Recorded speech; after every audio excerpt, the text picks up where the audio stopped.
இன்றைய வசனம் இன்றைய நாளிலும் 21ஆம் தேதி 4ஆம் மாதம் 2026ஆம் ஆண்டு செவ்வாய்க்கிழமை காலை வேளையிலும் இன்றைய நாளிலும் வேத தியானத்துக்கு எடுத்துக்கொண்ட வசனம் வெளிப்படுத்தல் 3ஆம் அதிகாரம் 19வது வசனத்தை இந்த நாட்களிலே வாசிக்க கேட்போமா இருந்தால், கர்த்தருடைய வார்த்தை இந்த நாட்களிலே சொல்லுகிறது, நான் நேசிக்கிறவர்களையோ அவர்களை இந்த நாட்களிலே கடிந்து கொண்டு சிட்சிக்கிறேன், ஆகையால் ஜாக்கிரதையாக இருந்து மனம் திரும்பு என்று சொல்லி இந்த நாட்களிலே சொல்லப்படுகிறதை பார்க்கிறோம்.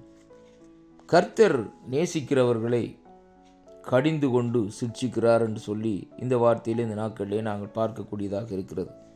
அன்பு பிள்ளைகளே, தேவன் இவர்களே அளவுக்கு அதிகமாக நேசிக்கிறார்களோ அவர்களை இந்த நாட்களிலே அவர் கடிந்து கொண்டு சிட்சிக்கிறார். அதனால தான் அந்த வார்த்தை இன்னொரு பகுதியில் சொல்லப்படுகிறது, ஆகையால் ஜாக்கிரதையாக இருந்து மனம் திரும்பி என்று சொல்லி இந்த நாட்களிலே சொல்லப்படுகிறதை பார்க்கிறோம். அருமையான அன்பு பிள்ளைகளே, அப்படியானால் தேவன் சிட்சிக்காத மனுஷர்கள் இல்லை என்பதைத்தான் இன்றைக்கு நாங்கள் பார்க்கிறோம். ஏனென்றால் அன்பு பிள்ளைகளே, ஆண்டவருடைய வருகை சமீபமாக இருக்கிறபடியினால் அவர் தான் நேசிக்கிற பிள்ளைகளை இந்த நாட்களிலே சிட்சித்து அவர்களை இந்த நாட்களிலே மனம் திரும்ப பண்ணி தன்னுடைய பக்கமாக இந்த நாட்களில் சேர்த்து கொள்ளுகிற தேவனாக இருக்கிறார். அவருடைய அன்பு அப்படியாக இந்த நாட்களில் இருக்கிறது. அடுத்த வார்த்தையில் பார்க்கிற வேளையிலே, ஏனென்றால் ஏன் சிட்சிக்கிறார் என்று இன்றைக்கு நாங்கள் பார்ப்போமா இருந்தால், வேதம் சொல்லுகிறது, வாசல் படியில் நின்று நான் தட்டுகிறேன், ஒருவனின் சத்தத்தை கேட்டு கதவை திறந்தால் நான் அவனிடத்திலே பிரவேசித்து அவனோடு போஜனம் பண்ணுவான், அவனும் என்னோடு போஜனம் பண்ணுவான் என்று சொல்லி இந்த நாட்களில் இந்த வார்த்தை சொல்லுகிறதை பார்க்கிறோம்.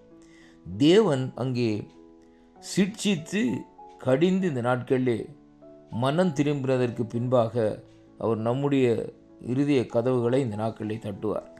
அருமையான கர்த்தருடைய பிள்ளைகளே, ஏனென்றால் அவர் எங்களோடு இந்த நாட்களில் பிரவேசித்து எங்களோடு வாசம் பண்ணி இந்த நாட்களிலே அவர் இந்த நாட்களிலே நம்மோடு கூட இருந்து போஜனம் பண்ணும்படியாக வாஞ்சிக்கிறார் என்பதைத்தான் இந்த வார்த்தையூடாக சொல்லுகிறதை பார்க்கிறோம். அதனால தான் இந்த வெளிப்படுத்தலே ஆண்டவர் சொல்லியிருக்கிறார், நான் நேசிக்கிறவர்களையோ அவர்களை கடிந்து கொண்டு, முதலாவதாக தேவன் கடிந்து கொண்டு இரண்டாவதாக சிட்சிக்கிறார். அதனாலே தான் நாங்கள் ஜாக்கிரதையாய் இருந்து மனம் திரும்பி நடக்க வேண்டும் என்பதைத்தான் இன்றைக்கு வேதம் நமக்கு சொல்லுகிறதை பார்க்கிறோம். ஆண்டவருடைய வருகை சமீபமாக இருக்கிறபடியினால் முதலாவது நமக்குள்ளே ஒரு மனம் திரும்புதல் இந்த நாட்களே வர வேண்டும். ஆலயத்திற்கு போவது அல்லது காணிக்கை கொடுப்பது அல்லது என்ன காரியங்களை செய்வது இந்த நாட்களிலே முக்கியம் அல்ல.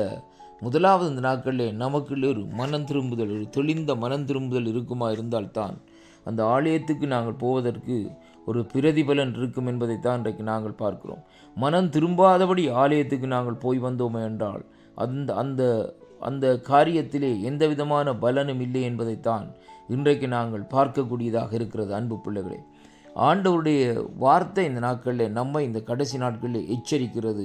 அதனாலே நாங்கள் ஜாக்கிரதையாக இருந்து மனம் திரும்ப வேண்டும் என்பதைத்தான் கர்த்தர் இந்த நாட்களிலே இந்த வார்த்தை ஊடாக இன்றைக்கு திருவிழம் பற்றுகிறார் என்று சொல்லி இந்த நாட்களை பார்க்கிறோம். ஏனென்றால் தேவன் நமக்குள்ளே பிரவேசித்து நம்மோடு கூட இந்த நாட்களிலே அவர் போஜனம் பண்ணும்படியாக அவர் இந்த நாட்களை வாஞ்சிக்கிறார். அதனாலே அன்பு பிள்ளைகளே, இந்த நாட்களிலே இந்த வாக்குத்தத்தங்களை விசுவாசிக்கிற வேளையிலே, இந்த வாக்குத்தத்தங்களை கேட்கிற வேளையிலேயே ஆண்டவர் சில வேளைகளிலே நமக்கு வருகிற நெருக்கங்கள் துன்பங்கள் மத்தியிலும் இந்த நாட்களிலே நாங்கள் ஏன் இந்த காரியம் ஏன் என்று சொல்லி கேள்விகளை எழுப்புகிறோம். ஆனால் இந்த நாட்களிலே ஆண்டவர் நம்மை நேசிக்கிறார். அதனாலே தான் இந்த நாட்களிலே அவர் நம்மை அங்கே கடிந்து கொண்டு சிட்சிக்கிறார் என்பதைத்தான் இன்றைக்கு நாங்கள் பார்க்க வேண்டும். அப்படியானால் ஆண்டவருடைய கடிந்து கொள்ளுதலையும் ஆண்டவருடைய சிட்சிப்பையும் இந்த நாட்களிலே அதாவது நிராகரிக்கக்கூடாது. இந்த நாட்களிலே அப்படியாக வருகிற வேளையிலே ஸ்தோத்திரம் என்று சொல்லி இந்த நாட்களிலே நாங்கள் எந்த இடத்திலே இருந்து விழுந்தோமோ அந்த இடத்திலே இருந்து மனம் திரும்பி தேவனிடத்திலே இந்த நாட்களிலே திரும்ப வேண்டும் என்பதைத்தான் கர்த்தருடைய வார்த்தை இந்த நாட்களை நமக்கு எச்சரிக்கிறதை பார்க்கிறோம். அதனாலே கிறிஸ்துவுக்குள் அன்பான அன்பு பிள்ளைகளே, வார்த்தைகளை வாசிக்கிற வேளையிலே வார்த்தைகளை தெளிவாக அந்த நாட்களை வாசித்து நாங்கள் எந்த இடத்திலிருந்து விழுந்தோம் என்பதை குறித்து பார்த்து மனம் திரும்பி தேவனிடத்திலே திரும்புவோமா இருந்தால் அவர் நம்மோடு கூட இந்த கடைசி காலத்திலே நமக்குள்ளே வந்து வாசம் செய்வார். இந்த வாக்குத்தத்தம் உங்களுக்கு ஆசீர்வாதமாக இருக்கும் என்று நான் விசுவாசிக்கின்றேன்.